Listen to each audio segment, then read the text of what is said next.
big welcome to all of you who could make it and join us today for this super interesting session. I'm really looking forward to because we have quite a few new people who maybe don't know Ellevate yet joining today. We thought we'd start with a very brief introduction on who we are and what we do. So Aline and Aline is also in the call, started Ellevate 5 years ago, really with a mission to bring more diversity into IT teams. It's our own experience that, the more diverse the team, specifically in IT, the more successful the team can be. And this is also supported by research. So we really help our clients, doing that. And how do we do that? Maybe that's the next slide. Mm-hmm. I'll see on how I get there, Dineke. No, there we go. There we go. So how do we do that? These are the services that we offer. So first of all, we do recruitment. We have a network of very high quality tech talent. So we do contracting and permanent talent searches in the areas that are listed on the slides. We've also built a community of talented women in IT and offer mentorship through virtual and in-person events like the one today. We provide consulting services on how companies, teams can bring more diversity through workshops. And lastly, we develop and support initiatives to inspire young girls to choose an IT profession through, for example, coding workshops that we do with kids. So that's, very briefly on who we are. We can also share a QR code to our website, our LinkedIn, and feel free to reach out to Aline or I directly if you have any questions. Yeah. Give it to you. Yes, thanks so much, Dineke. I'm really so excited to have this conversation today with Verena. Well, maybe to kind of set the scene for our, let's say, panel discussion on beforehand. Now, some know me already, but I've been working myself in the field of data analytics for over 20 years now. And to be honest, throughout my career, I kind of observed an interesting pattern, which is I feel roles in tech that are, more on bridging between tech and business, are more attractive to women, such as, for example, the field of data analytics, where I work myself in. Whereas obviously there are also certain roles, let's say in engineering or AI development, that are predominantly male dominated. And I just love this panel discussion today. And we called it AI is shaping the future, but who is actually not shaping AI? Which is obviously women. Such an important conversation. And what I, as a data person, always like to do is kind of kick off with some facts. And if we just look at some interesting facts on, what's the percentage of women actually using AI technology, it is only currently between 16 and 20%. Women significantly underrepresent AI teams or the AI development, because only 20% of women are actually having a tech role. And maybe even more concerning is that women are less often represented when it is about training AI, which obviously impacts the AI models. And I think that's the first super interesting facts. And then the second one, and that's also what Dineke mentioned, why we're so passionate about Ellevate and what we're also all working on with Ellevate is, if you look at the tech industry in general, it's one thing is to getting more women into tech, and obviously for the topic today, bringing more women in AI. But if you think about that, yeah, more than 50% of women actually who started a career in tech are actually leaving the tech industry when they're in their mid-career. Yeah, that's also alarming. And I think part of the conversation today with Verena is also, okay, so what are actually the challenges, and also what can we all do to make the status quo change? Which brings me to introducing you, Verena, for our conversation today. Yeah, to everyone, and of course you can introduce yourself, but I just quickly say some words about you. Verena is an AI expert. She is a women in tech herself, a advocate for women in tech. She's a coach, and yeah, welcome today to our conversation, Verena. We're really excited to have you here. Hi, Aline. Hi, Dineke. Thanks a lot for inviting me and helping me, create awareness around this topic. Because like you said, I feel like a lot of people are talking about how do we get more women into tech? And yes, that's important, but also how do we retain them, right? And yeah, that's something that I've dedicated some of my time now, some of my work time to do. And yeah, like many women in tech, I once believed that good work alone would get me ahead, but instead I felt overlooked, unsure how to self-promote and exhausted. Yeah, And exactly. yeah, That I can absolutely relate to. And I, in my like career looking back, I also thought, okay, it's me, but I also recognize it's a pattern. You know, it's also something women, yeah, have challenges with, and that's why, yeah, we all work together, of course, to empower. Hey, maybe to dive right into it, Verena. So, I address also certain challenges and dynamics now, especially in male-dominated industries. Verena, from your experience, what challenges do you see women face due to these dynamics, especially in male-dominated areas? And how does this influence their visibility and career growth? yeah.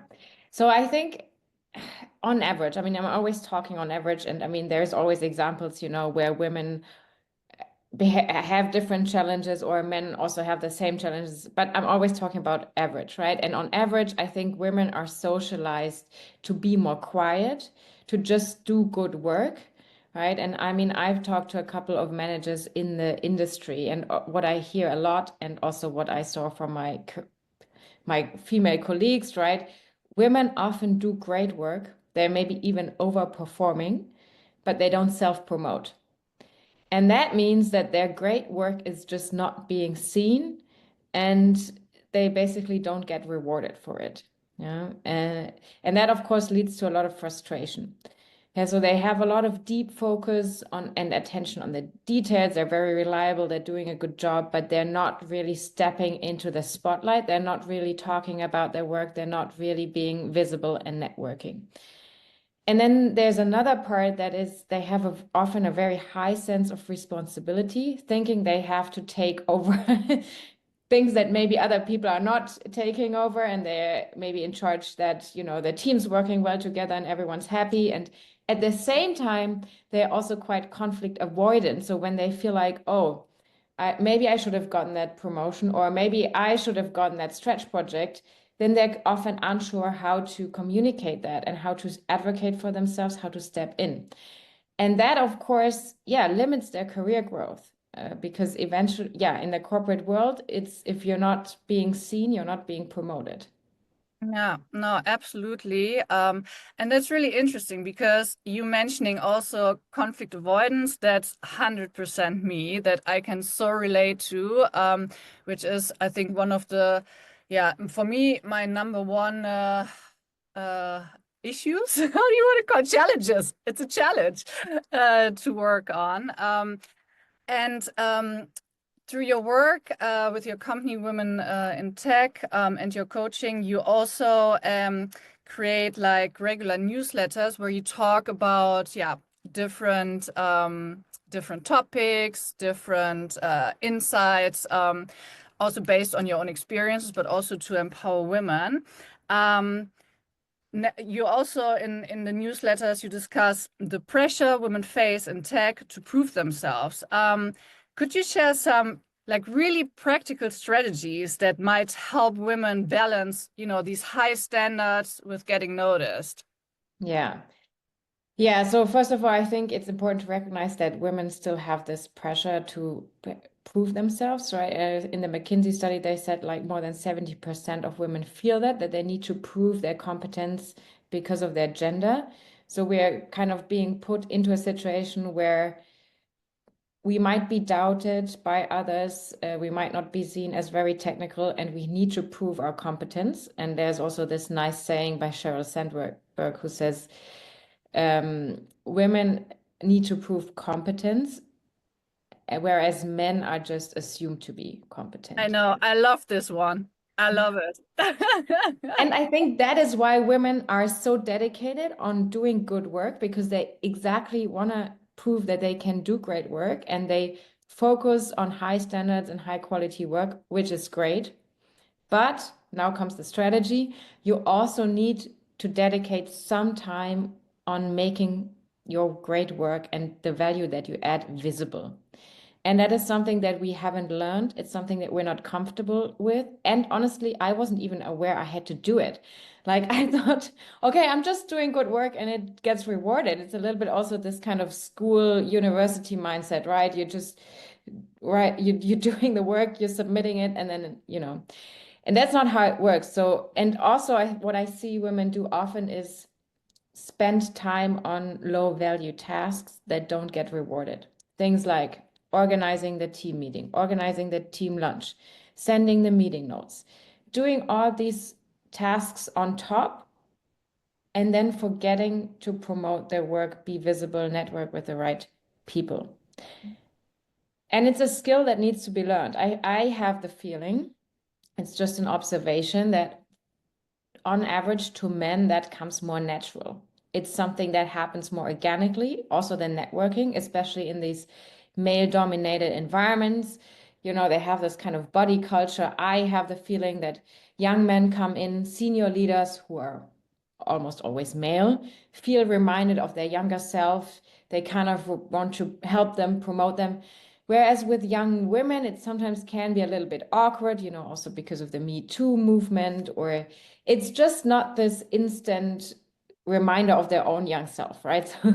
No. So it takes more work to create that relationship, and it's not that organic, and it's a skill that needs to be learned. Yeah, no, absolutely. And definitely something that cannot be emphasized too often, how important the power of networking is. Yeah, I can totally support this. Hey, and so can you, diving now a little bit more into the AI world, and obviously where you also an expert are, can you tell us maybe a little bit more about how can AI tools help women come to navigate these challenges? Yeah.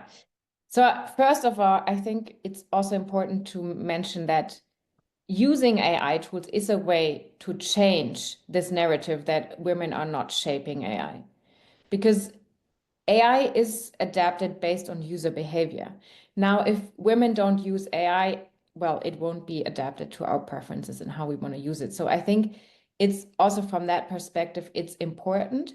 And then, of course, the second one, right? If everyone else is using AI and you are not, you're getting left behind, right? There's the saying, AI will not replace humans. You will not replaced by AI, but you will be replaced by humans using AI. So it's important to keep up with the pace, and it's very useful. It really makes your life easier, and it can help you navigate through those challenges. Yeah. So especially when you need to be visible, right? You need to prepare presentations. Maybe you want to create infographics. Maybe you don't want to spend a lot of time designing your slides. This is where AI can really be helpful. Yeah, it can also work as a sparring partner for you to prep a salary negotiation or Yes. some other kind of difficult conversation with your manager. Or if you are a manager yourself, maybe you can work with AI to refine your feedback such that your direct reports can better hear it. So there is a lot of ways that you can use AI to make your work life easier and faster and spend more time on making your work visible instead of doing the nitty-gritty that in the end might not get noticed. Yeah, no, and that is like really interesting, Verena. And I'm just thinking, so yeah, based also on your experience, working with women in AI, being a woman in AI, so how do you think can we actually encourage women to embrace these tools, especially, well, they feel uncertain about it, or they don't know how to start, or how to use them. Do you have, input on that one? Yeah, so I think there's two reasons why women don't use AI as much as men do. So first, there's still this limiting belief out there that a lot of women still have, like tech or natural sciences is something they're not good at. Then the second one is that they actually need to understand how the technology works in order to use it. So it's both not true, and it's limiting beliefs that are holding you back. Yeah. So basically, what I do a lot is really just encourage other women to just try using it, that it's really not rocket science. It's actually quite intuitive. So once you start using it, you will see. And of course, you don't need to understand how AI works for you to use it. I mean, if you want, then, go online, find some tutorials, read a little bit about it, but don't put off using it for too long, because then you'll see it's not that hard. And actually, yeah, I've been doing talks and workshops, and there's a lot of women that come to me and then say, "Oh, I'm really glad you did this because it's so much easier than I thought it would be, and I'm really feeling ready to use it." So I think what we can do is just, I mean, what I do a lot is just share how I use AI. And share prompts, share tools. I actually have a list that I can also share after the call. What are the tools that I'm using and how to use it? And yeah, then really just try it out. It's not rocket science. It's quite intuitive. You can just, with most of the tools, it's like you would interact with an intern or a working student. Yeah, no, indeed. And I think, it's super valuable if we can share the list with the audience, because that's also what I'm not thinking, okay, what is then the easiest to start? Is it like ChatGPT, or, nowadays you also, of course, for each task that you do, you need to look at, okay, what's then the best AI tool for that solution? So it's super, helpful if we can share your advice and the tooling list with the audience. Yeah, just one comment. You don't need to know the best tool for every application. That's hey, and that's like a super good example of me. Don't first, make it complicated. exactly. First need to complicate it before starting to use it, and then you don't start to use it. Hey, Exactly. start using it anyhow, even if you don't know it. That's the message. Yeah. Oh, love that. Okay, great. Hey, you know what I feel, would be really nice to dive a little bit more into is going also into like your personal experience regarding, overcoming gender bias, especially in your career, in tech career. Can you maybe recall a moment in your career where you felt particularly, challenged by gender bias? And in that situation, how did you handle it? And also based on that, what advice would you give any other women in a similar situation? Yeah. So I think there are a lot of moments where that happened. Like one common example is, you're not, people don't think you're in a technical role. They think you're the product manager or the designer. And then once I was even asked, oh, but can you actually, like I said, okay, no, I'm a data scientist. And then I was asked, can you actually program? Yeah, how would I do my work if I were not able to program? But I mean, these are the small things. I think it's a very subtle thing. It's good to be aware of it, but it's sometimes also really hard to differentiate from other factors, and it's usually very hard to address. I mean, usually I just say, no, I'm the data scientist. Yes, I can program. Yeah, there was one bigger situation that I remember and it was quite in the beginning of my career, I was actually uninvited from a meeting with a client to present my work. So at that time, I was working at consulting. I had prepared all the results, did all the analysis, but in the end, I was uninvited because the client said they only want senior people in the meeting. However, my colleague, my male colleague, of course, who was the same age, but joined the company even a little bit later than me. He was at the meeting presenting his results. So that definitely felt like a lot of gender bias. I was, of course, furious and frustrated, but at that time I didn't know what to do, so I didn't do anything. I mean, nowadays, probably what I would do is talk to the responsible manager and tell them how I felt the situation, how I felt like, or felt that this was a bit of gender bias and how it looked and felt for me. Yeah. However, I have to say, I mean, this is a delicate conversation. And before having that kind of conversation, I would really try to look inside myself and understand if I think that this person could hear the feedback. Because if I think the person would just get defensive and they can't hear the feedback, then there's also no point in it. So I think in general, gender bias is really hard. The only thing we can do is kind of create awareness. But in a day-to-day job, I think the only thing you can really do is try to actively shape how people perceive you. And that comes back to the visibility topic, right? So share your work, show your work, be visible, speak up in meetings. Yeah, show that you're competent and don't just do good work and be quiet in the corner. And then, of course, it's about finding the right support network. So people who support you in your career advancement and that advocate for you, even if you're not in the room. Yeah, really important. And also thanks for sharing your personal story here. I immediately also could relate to example of my career myself. I'm quite sure everybody who joined us also can relate to similar situations. Hey, and Verena, let's talk about your coaching program. Because at the beginning, I also brought, the little statistics up about, women joining tech is one thing, but we need to also, keep them in tech. And that's where, coaching programs like your program is, of course, golden for. Tell us about it. Tell us what you do and how you empower women.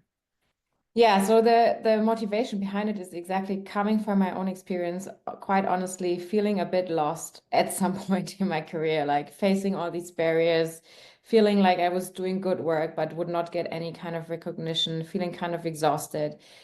And quite honestly, just not being aware of how this game works. Like I didn't know the rules. I didn't know you had to be visible. I didn't know. I mean, okay, maybe network is something you come across, but I mean, what I really benefited from was the DEI program at Amazon. So I spent almost 4 years at Amazon as a research scientist.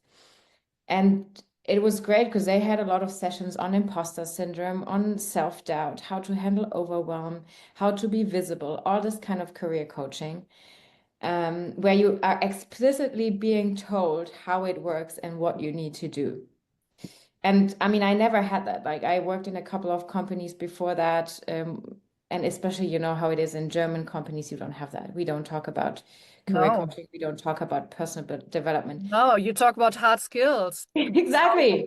You just talk about hard skills. And I also was, I was just focused on the tech skills.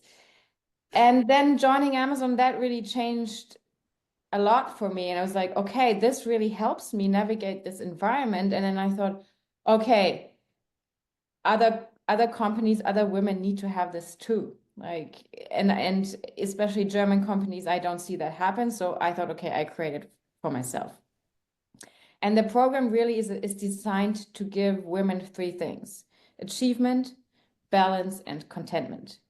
Yeah, so achievement means getting the recognition that you want for your work and that you deserve. Yeah, and this and this might then lead to the next stretch project or the promotion that you want to get.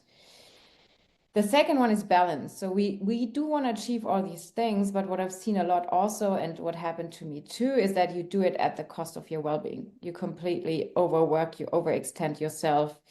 You're kind of playing the short term instead of the long-term game. And balance is really about looking at a holistic framework, taking your well-being into account and balancing all this masculine energy that is a lot about doing analytics, being in the head, with more feminine elements like being, recharging, creativity. Yeah, because I also felt that I was getting out of balance because I was just doing and in my head and analytical the whole day, and there was something missing. Yeah, and then the last one is contentment. So I also see that a lot of women struggle with being content. They feel like they're not giving enough at their job, they're not giving enough at home. It's always this constant feel of self-doubt and not being enough. And I think a lot of it comes from our inner self-talk and just being aware of it and then letting go of it step by step.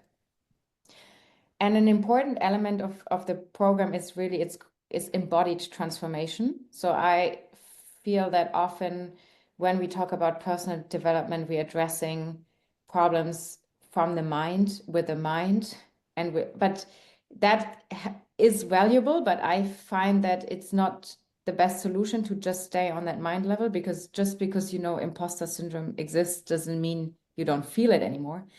So I also work a lot with the body, because that has helped me really letting go of limiting beliefs, improving my confidence. And yeah, so we really work with the body to balance also being in the mind a lot. And just quickly, it's 4 pillars. So we have 4 content pillars. We have that also abbreviate with tech. so we have Love that one.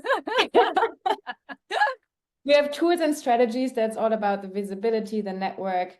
How do I get the next stretch project, like all the corporate rules. Then we have energy and well-being. How do I manage my energy? How can I keep my well-being high? Because it's a marathon, it's not a sprint. If you're not feeling good, you can't do good work. And it also really chips away at your life quality. And then we have communication and confidence, because that is super important. And I feel that's something we often are not really taught how to communicate. And communication is power. If you don't communicate, then you're basically giving up a lot of power in terms of how other people see you, and also what are the kinds of things that you actually want to do and work on. And of course, confidence is very important. I feel a lot of women, and it was the same for me, are shying away from communication because they don't feel confident. They're scared of being judged. They're scared of saying something wrong. Yeah. And then finally, we have habits and routines. So how do we implement all these learnings into our daily life such that we are supported in our daily actions? And it's not a one-time thing, but how can you do like small things that make you feel more confident in your day, for example? Yeah. That's Oh, great. Really, really powerful. And we will also share more information about your coaching program to the audience, but also everyone who signed up, Verena. yeah, and it's one-on-one. Yeah, it's not group coaching, it's one-on-one. Yeah. Super powerful. And yeah, well, you definitely speak to me, obviously. So that's really, really great what you're working on and what you're all doing to, actually make a change to this, to the tech and AI industry. Shall we open up the conversation? Shall we get some questions in from the audience? Dineke, do we maybe have something also in the chat? So I didn't have a look at that. Hi, I just will start talking, I guess. First of all, thank you very much for this conversation today. I feel it's like very much how I feel on a daily basis, and it's nice to hear that I'm not alone thinking this way. And yeah, thank you for today. I don't have questions so far. Okay, yeah, great. Yeah, exactly. I mean, that's also one thing that I want to do with the newsletter. And in general, I want to build a community because it has helped me a lot to have this community inside Amazon where I met other women in the technical field. Because usually, yeah, you're quite isolated. You maybe have one other female colleague, but it's just nice to talk about these things because I always used to think, what am I doing wrong? Is it me? Yeah, but then you talk to other women, you realize, okay, it's not about you. It's just a general systematic thing. Yeah. Yeah, absolutely. Thank you. Hey everyone, I have a quick question. Thanks a lot for the talk. It was very interesting to listen to. And I love that there's systems or like, what did you call it? Routines and habits, I think, in the coaching. Because I also very much believe like in systems actually creating change, etc. So yeah, I'd love to know a little bit like more about that. Maybe you have a few hacks that we can all learn from right away.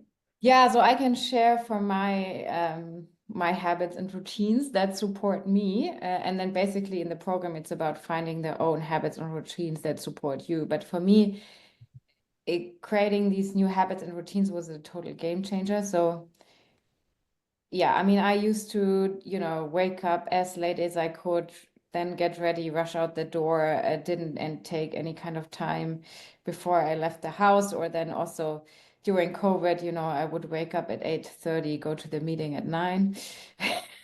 That didn't work well. So then I started building habits that basically taking time for me in the morning and setting my day. So really helps me, first of all, getting less stress during the day, but also staying more centered, staying more true to myself, what is important to me, instead of just being reactive to everybody else's expectations. So my morning routine now is very extensive, but it started just, with a walk before going to the laptop, getting some daylight, waking up your body. I also do breath work and yoga every morning, mostly Kundalini, which is a little bit more energy work. It's not like not that much asanas or body postures that you might know. Yeah, now I even do my workout in the morning, and it just helps me because everything that is important for my well-being is kind of done. Because in the past I used to do it in the evening, and then sometimes you feel tired, or you always have this choice between, do I meet friends, do I spend time with my partner and family, or do I still go to do a workout? And sometimes you have to work late or something comes up and then it just drops. So for me, that is an important one. Also, my lunch break, I mean, I'm working a lot from home, but even when I was at the office, I always went for a small walk after lunch. Also, for me, light and movement is very important, especially because in tech, you spend a lot of time in front of the screen. So balancing that, I can really feel the difference now when I spend too much time in front of the screen. You're focused and you're narrowed in with your vision, and that makes me uneasy and nervous. So I need times away from the screen. Cool, thank you. Yeah, I do realize I did the similar like with in the morning having specific well-being things done does change a lot because it sets up the day very different and also takes like the stress away from evening or thinking that still want to do those things. I think sometimes the more struggle with is really like during the day, like getting back to especially when in the office, when there's a lot of like stimulation, etc. And then also being disciplined enough to say, yeah, no, I'm just going for a walk now quickly because Yeah. it's stressing me out, or this comment really made me like triggered something, etc. That's more sometimes where I feel like, yeah, I really like I need a lot of discipline to kind of keep those things, even though I know they work. Yeah, it's a matter of habit and practice. And Yeah. in the office, what I would sometimes do is just go to the bathroom. I mean, yeah, just take a moment for yourself. And Yeah. what you can also always do is breathe, right? Just Yeah. long, deep breaths. No one will even notice. Yeah. Yeah.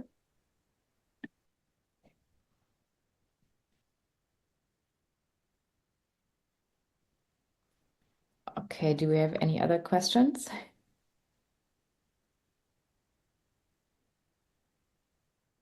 or also if you want to share something from your experience, maybe you have some tips that helped you dealing with certain situations.